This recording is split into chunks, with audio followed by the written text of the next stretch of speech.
Ah, sweet. A dungeon exploring platformer. I played a ton of these growing up. Just stand on the switch, open the door, got it. What? This has fall damage? Guess I'm just gonna have to be a bit more careful. Come on.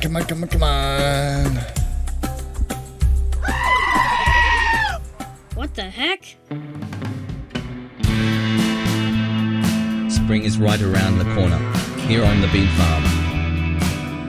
And this is our review of pyramidquest. I'd like to thank the publisher for providing me a review copy of the game prior to its release. It was developed by EntwicklerX. It was published by...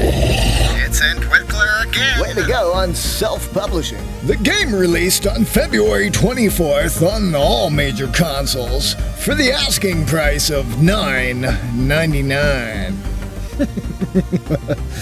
Yeah, as much as I'd love to hate this week's game, my family loved it. My initial review was fairly grim and harsh. After spending another week with the title, my views have changed for the better. The following is a mix of those two views.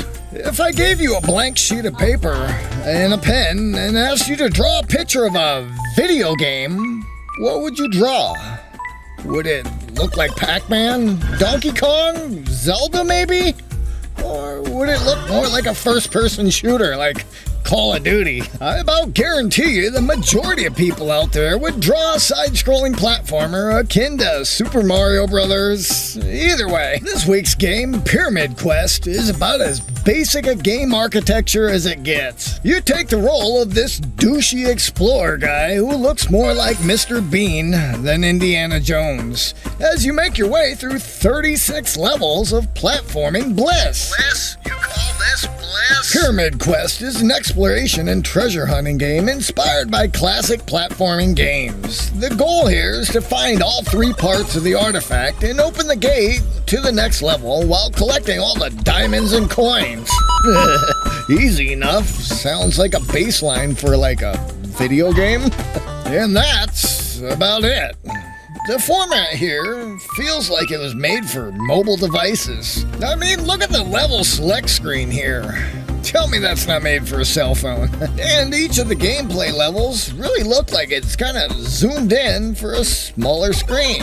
And let's not forget your character's slow-ass walking animation, which completely negatively impacts gameplay. It just felt like it was meant to be on like a 7-inch phone screen, or maybe this game is right at home on the Nintendo Switch.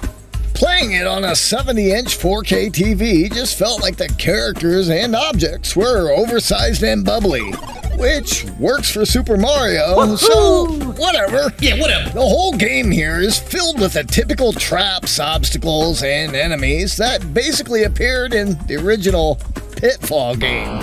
Only that game was actually fun and had ropes to swing on as well. I get the idea here. It's basic fun, just little mindless, as I quickly lost interest of navigating platforms and obstacles, which remain the same throughout the entire game. Once again, I get to complain about the developers not implementing power-ups, secret areas, Easter eggs. I know these require extra resources and programming, but even the original Zelda had me pushing bushes, burning shrubbery, and bombing walls, hoping to discover secret areas and treasures that make gamers feel like magical wizards! I mean, come on, where's the love? And then there's the obvious glaring problem that everyone who has ever played this game will complain about. The fall damage!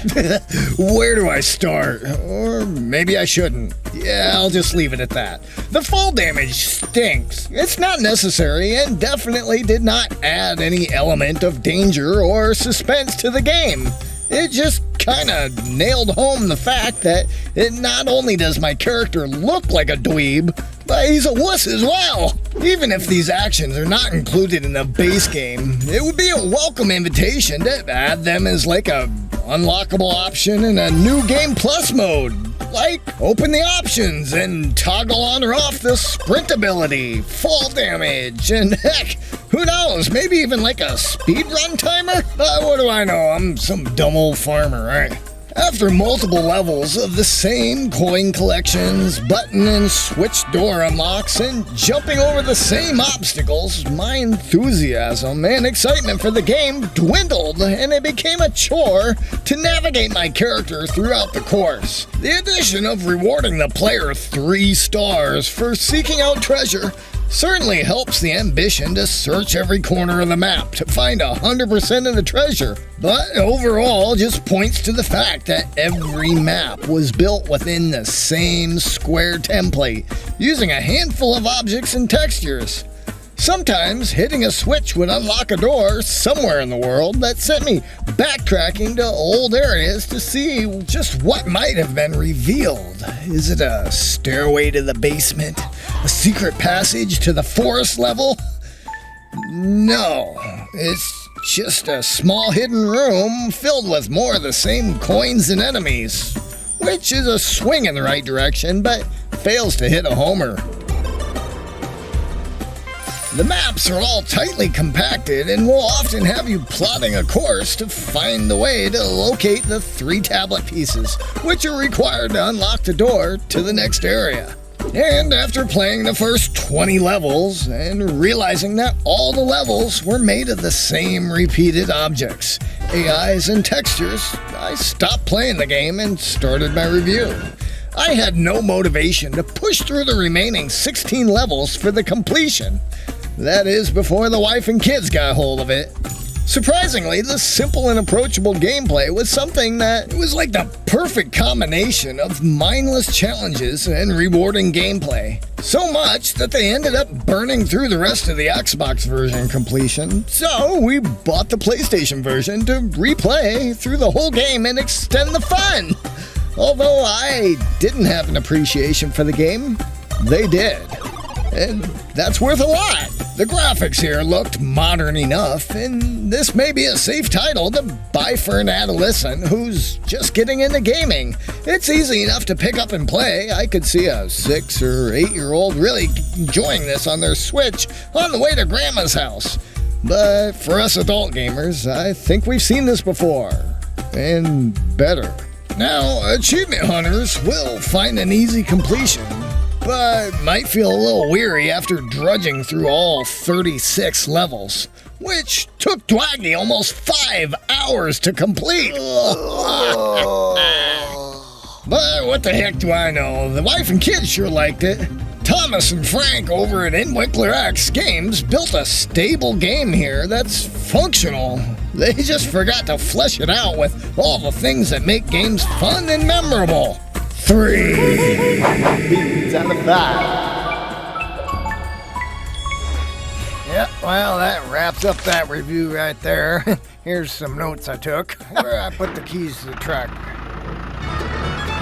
So, you know, we make these new review videos every week, so if you're an indie developer or there's something you want to see... Fortnite, Dad. Do Fortnite. Boy, you done lost your mind. Let us know your thoughts and recommendations in the comments down below. Be sure to visit again next week as we continue to take humorous stabs at some of the industry's new and upcoming titles. Stay safe out there. We'll see you next time on The Frog.